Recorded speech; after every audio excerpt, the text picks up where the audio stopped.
Hello everyone, welcome back. My name is Yezmin Thomas. I'm a financial coach, a working mom, and a journalist, and I am here to help you live a drama-free life, at least financially. Okay, today I want to share with you 10 rules of financially smart women. I have to tell you something. Ideas come to my mind everywhere I am. So this list, I compiled it when I was trying to warm up leftover chicken noodle soup for lunch today.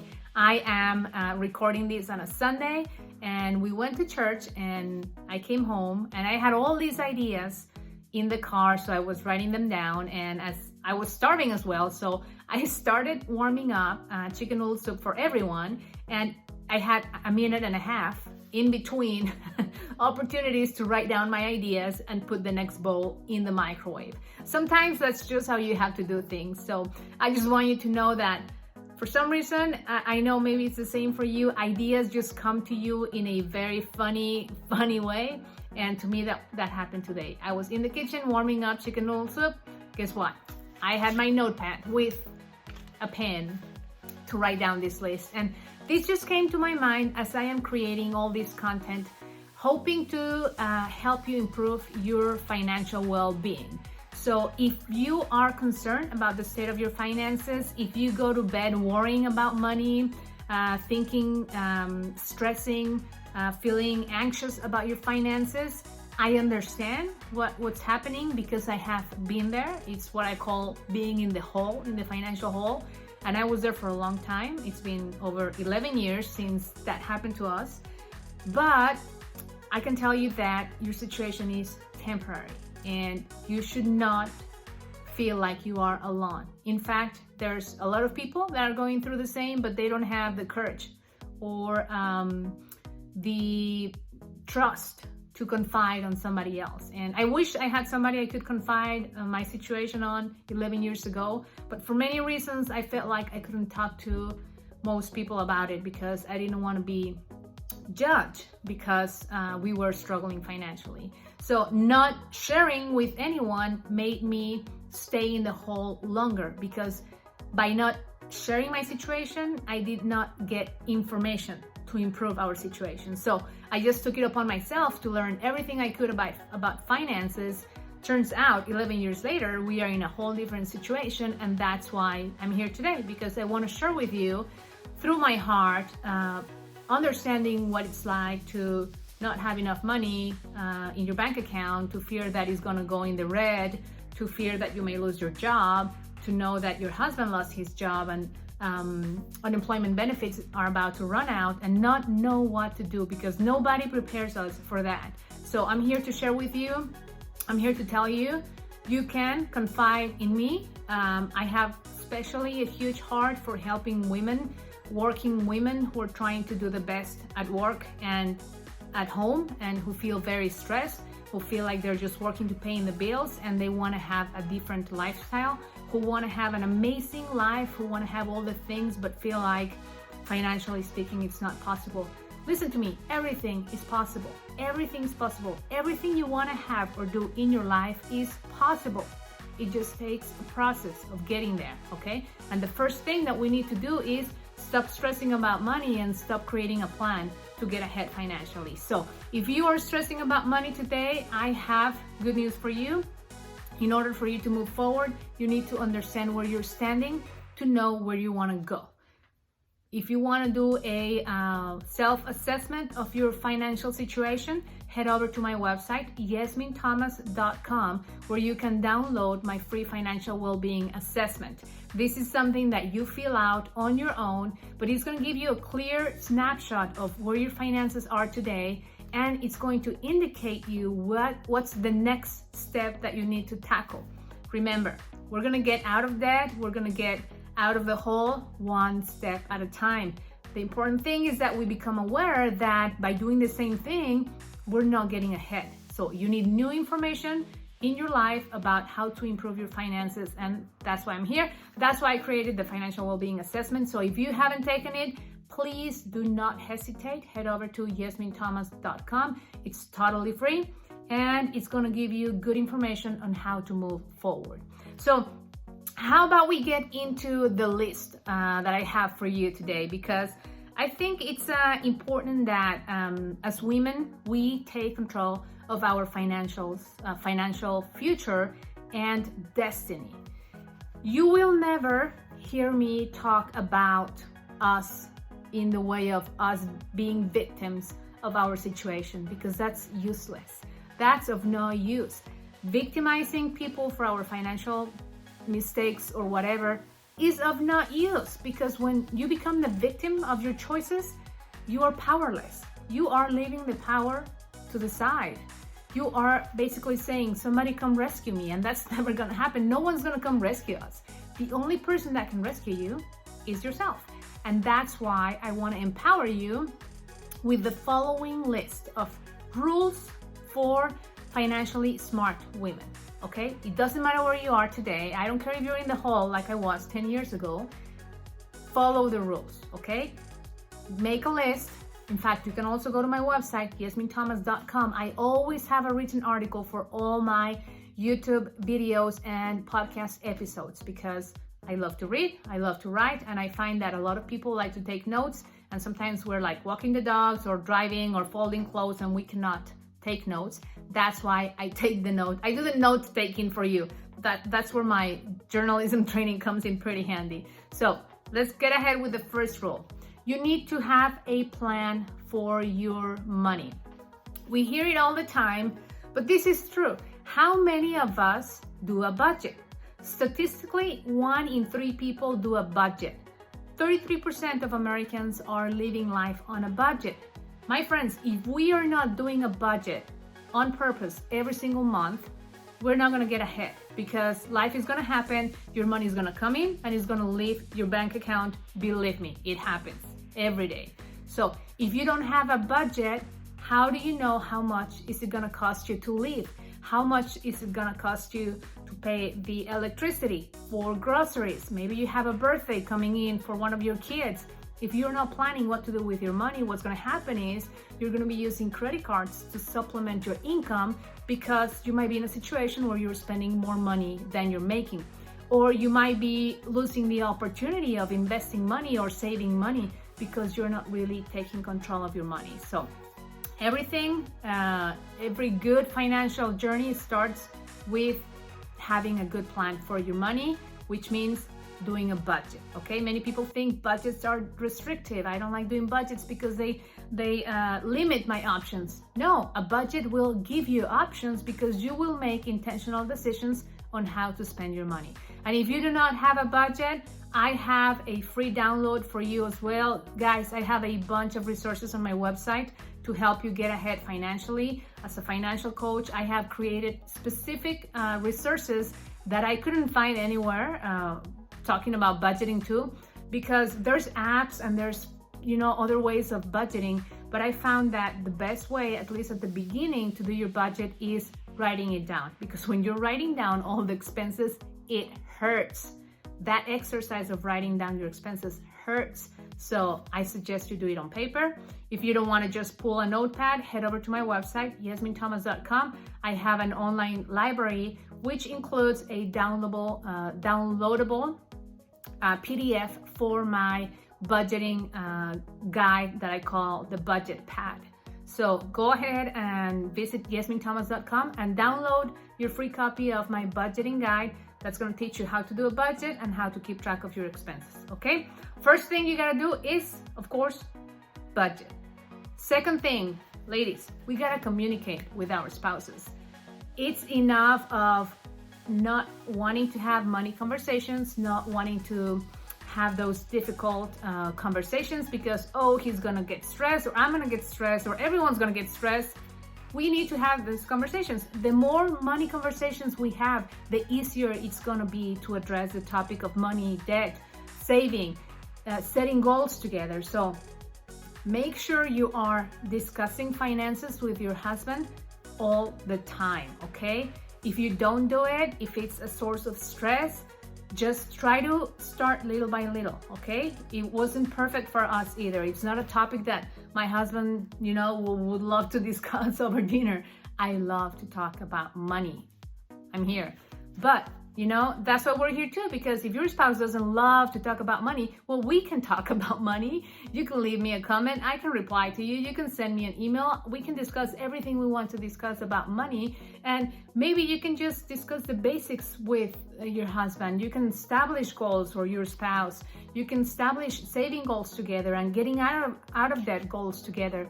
But there is no way that you guys will move forward in a better path financially if you are not in the same page, if you are not talking about your goals and your strategies to move ahead financially. Okay, so rule number 2 of financially smart women, you gotta talk about money with your husbands. All right, rule number 3, if you cannot afford it, don't buy it.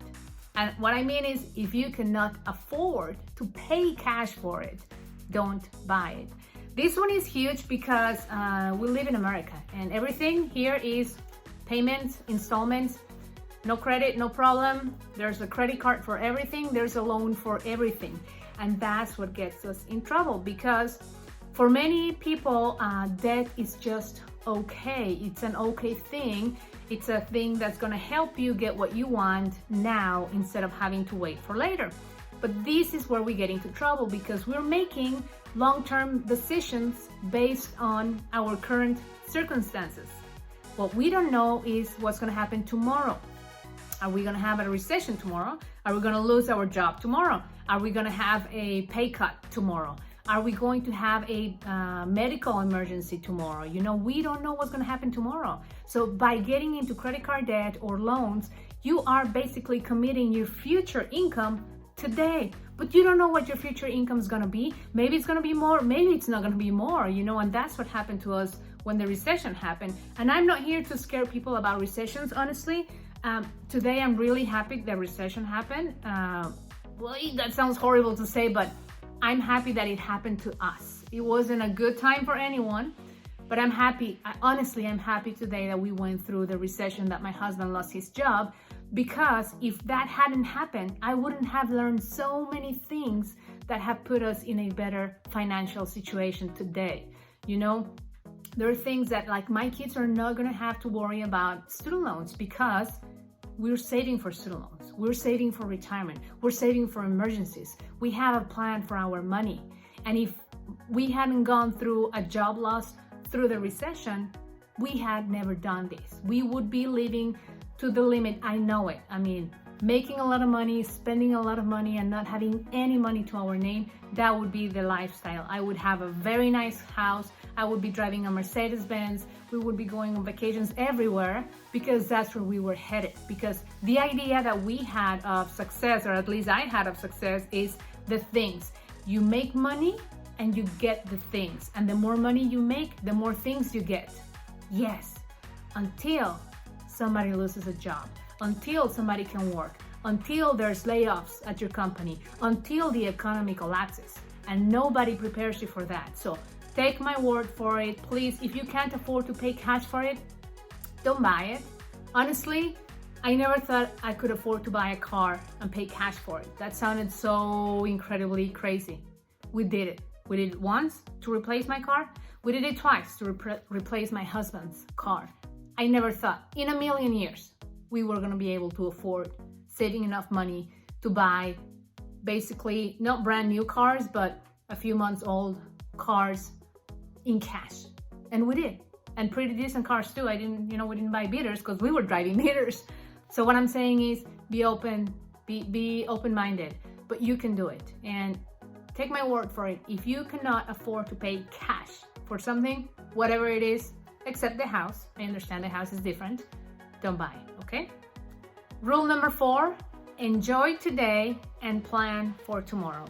I think a lot of us hear people say, why worry about tomorrow if we don't know what's going to happen tomorrow? So I'm just going to spend all my money today because I don't know what's going to happen tomorrow, We've all heard that. Maybe your spouse thinks that way. Like, why would we want to live debt free? Why would we want to pay down our debt? Why would we want to not go on vacation today? Because we don't know what tomorrow is going to bring. Okay, well, for starters, everyone is just living longer now. You know, there's great medical advancements, there's medicine, there's all these technology. I think each and every one of us should plan on living to 95 or 100. My grandma was 95 when she passed. I think her brother was like 100 and something when he passed. My dad was 81 when he passed. So let's just plan on living a long life, because most people, for most Americans at least, life expectancy has increased. And that's true for everyone in the planet. Life expectancy has just increased. So this thing about not knowing what's gonna happen tomorrow, so we might as well just go to the casino today. Well, guess what? Tomorrow is going to happen. And if you keep acting like there's no tomorrow, you're gonna find yourself in the hole, seriously. And it's gonna be, the more you wait, it's gonna be harder to get out of it, because you're gonna be building up more debt, you're gonna have less money into savings, less time to invest and see a return on your investments. So my suggestion is all of them, us, you people that think that, well, we don't have tomorrow, you know, we don't have any guarantees that we're gonna live tomorrow, let's just live today to the fullest. I think that's just a bad excuse to not want to be responsible for saving and planning. And I'm not saying don't have fun today, just you can have it all, you know, just like I've talked about it before, one thing at a time. Make sure you're saving, make sure you're making good decisions. You know, this whole list is about making smarter decisions. So if you are married to somebody that feels that way, you guys really have to talk about it, because chances are you're all gonna live a pretty long life, and it's gonna be really a difficult life if you're not prepared financially to get into your 80s and 90s and you have some good funds in retirement to live off. Unless you wanna work until you're 90 or who knows. Okay, rule number 5, I want you to read. I want you to read, and I want you to read about finances and budgeting and money. I used to feel like finances were a very strange topic that I didn't understand and was out there, and you needed a degree in finances to really understand. And turns out it's not that way. Because of my work as a journalist, I had to cover a lot of the stories coming from the recession in 2008 that I didn't know about. I didn't know what it meant for banks to go under. I had no idea. So there were a lot of things that I had to understand about credit scores and about the whole credit and the mortgages and the financial crisis. And at the beginning, I was very intimidated because I didn't understand those topics, those terms, those industries.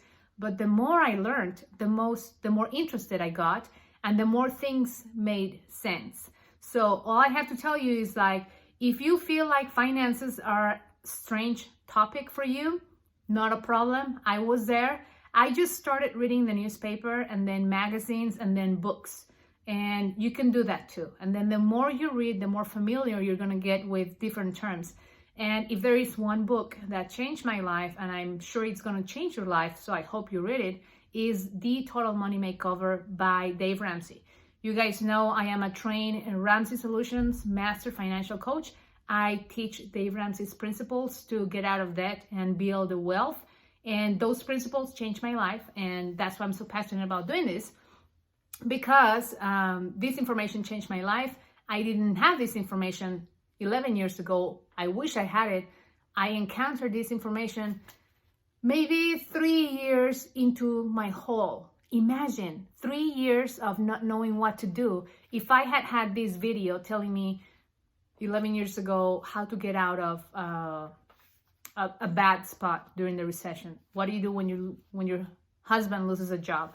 What do you do when you lose 65% of your income? How do you budget? How do you cut down expenses? What are priorities?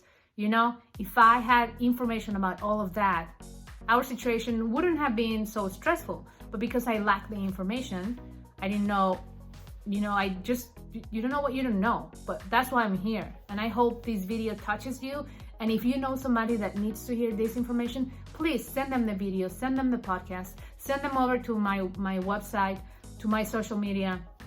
because you never know when this information can be changing somebody else's life. So read, get the book, read blogs, read magazines, go read my blog, of course, read my blog, okay? And the rule number 6 is to make better informed decisions. You are now gathering information, you're watching this video, you're hopefully watching other information about personal finance, you're reading a bunch of things about personal finance. That information should help you make better decisions with your money, okay? I'm gonna tell you a very funny story. The first time that my second job, maybe 15 years ago, my second real job after graduating from college here in the United States was with a really great company, and they had amazing benefits. I didn't even know the value of having good benefits because my first job didn't have any benefits, no benefits. I had a paycheck and that's all I had. So when I was reading through the benefits, I asked my husband, what is this thing about 401k? He's like, what? Yeah, what is this 401k? He's like, oh, the 401k. I'm like, no, it says 401k. He's like, no, it's a 401k. I'm like, well, they should call it the 401k and not 401k, you know, but anyway. So he's like, that's a really good thing. You should put money into it, you know, but I had no idea. Had I not asked him what a 401k is, I wouldn't have known that they take money from my paycheck, they put it aside, it's invested, and they match it. They give me free money, and that free money grows. So when I retire, I'm gonna have money. But I didn't know that, you know, and if you don't know that, it's hard to take advantage of those things. So that's why it's important to read. Read all you can read about personal finance, because the more information you have, the better decisions you will make, and not just make decisions based on what your family says.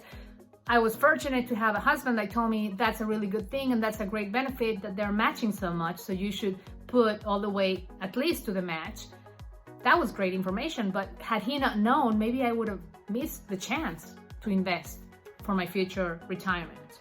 Okay, let's move on to rule number 7. Have blow money. What do I talk about blow money? You guys, maybe you don't know, because up to today I haven't discussed this on the blog or the podcast. On the blog I had, and not on the podcast or YouTube, at least not in English. But I recommend, just like Dave Ramsey does, that if you're married, you and your husband merge finances and you manage your money like it's a household income and not like it's my money and his money. Now, a lot of women worry that they're gonna feel like they're trapped, like they don't have money, that they don't have a freedom to spend their money. That's not the point of it.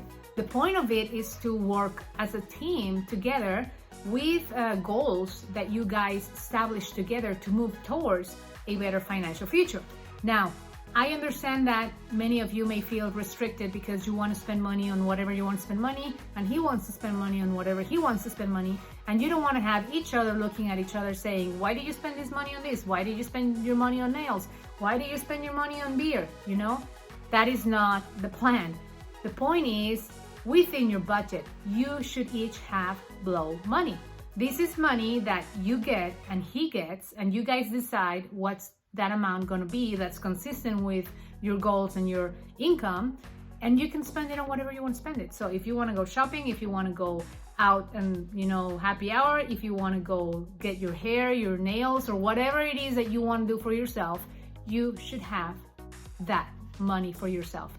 You should not feel restricted, because you know what, ladies? We work too hard. We work hard outside of the home. We work hard in the home to feel like we don't have any saying with our money. That's not the plan. Okay, so both you and your husband should have money that you guys can decide what to do with it without giving people any explanations. That's what I call blow money. Okay, moving on.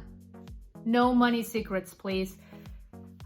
This one is big because many of us are taught that you should keep money away from your husband knowing it, because you never know when you're gonna need it. You never know when something's gonna happen. So you wanna have this money aside that he doesn't know about so that you can do something with it whenever something happens. No, that's a mistake. If you are hiding money from your husband, if you have money secrets, the truth is gonna come out and it's gonna cause a huge problem. And you don't want to do that. You don't want to have that going on while you're still trying to figure out your life financially. So please do not listen to people that tell you that you have to have money secrets, or you have to have money that your husband or spouse doesn't know about, because that's just going to lead to resentment. When this person finds out, it all comes out sooner or later. What are you going to do with it?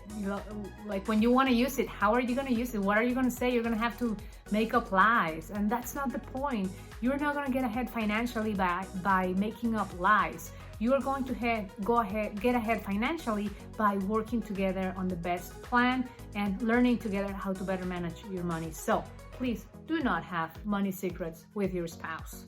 Rule number 9, own your mistakes. You will hear me time after time telling you that you're not a victim of your situation. I do not have any tolerance for victim mentality here. I think we need to be owners of our destiny, and we need to be owners of our choices and our results. And if you have a result that you don't like, you need to change it. No one's gonna come rescue you. Nobody's gonna come change it for you. If you don't like how much money you have in your savings account, then be more strict on the budgeting, really stick to it, and put more money into savings. Have more conversations with your spouse. Have stricter goals, whatever it is, but do not feel like you're a victim of your circumstances. Same thing goes for your debt. You know, a lot of people think that they're gonna go rack up debt and then just let it go. Well, there is no letting it go. It's gonna hunt you down. It's gonna have consequences in your finances. So what I suggest you do is just own it, own your mistakes, and embrace them, and make it really a decision of, how am I gonna get out of this? How am I gonna own this mistake? How am I gonna pay down my debt? How am I gonna start budgeting so I don't get in the hole again, to really transform my finances? Until you take ownership of every financial decision that you make, you will not see a change in your finances. And finally, I want to invite you to commit to living a drama-free life, at least financially. What am I talking about with the drama-free theme over here? I think that money can be the source of a lot of stress, anxiety, and pain for many people. But it doesn't have to be that way. And I have found that if you don't have good information about your finances, a lot of uncertainty follows. And that uncertainty leads to stress, and leads to anxiety, and leads to bad decisions. So the way you prevent financial drama from coming into your life, is by having good information. By this I mean doing a budget, planning your expenses, really knowing how much does it cost you to live, like what is your cost of living. Every single one of us should know what our cost of living is.